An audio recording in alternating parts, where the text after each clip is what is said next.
Hello everyone, and welcome to RadioCSIRT English Edition, your daily appointment with cybersecurity news. I'm Marc Frederic Gomez, your French cybersecurity voice for today's threat landscape. It's Monday, November 24th, 2025. You're listening to episode 30, live from Valencia City, from France. In this episode, CERT-FR issues an advisory on multiple vulnerabilities within the VMware Tanzu ecosystem, security updates for Synology Disk Station Manager and Contacts application. CERT-UA analyzes the UAC 0241 campaign deploying the GAMY-BEAR backdoor and new NCSC guidance for securing managed service provider supply chains.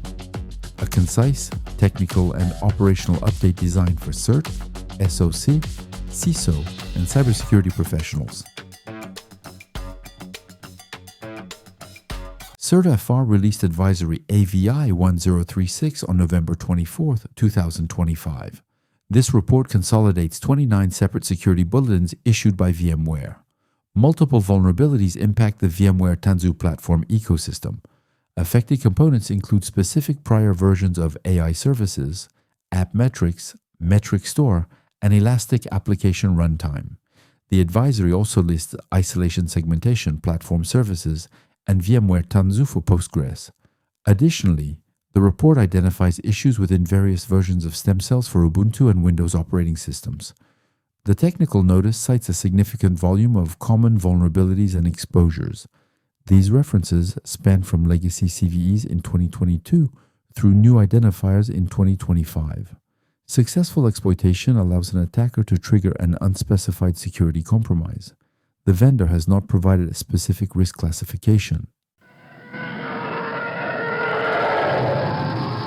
A second bulletin from CERT-FR issued advisory AVI 1035. The report details security flaws disclosed in Synology bulletins from mid-November.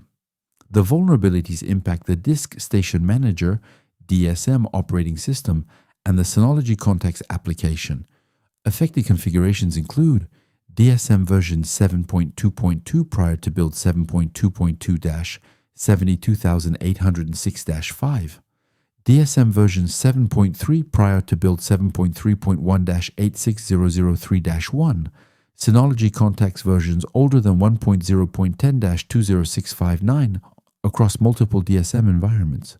The flaws are tracked under CVE 2025-13167 and CVE 2025-13392. Successful exploitation presents significant risks. These include data confidentiality compromise and data integrity compromise.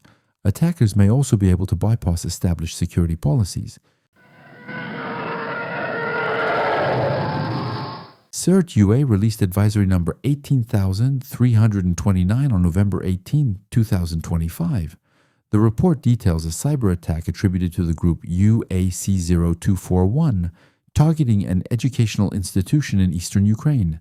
The campaign began in early November 2025 using phishing emails titled Order Number 332.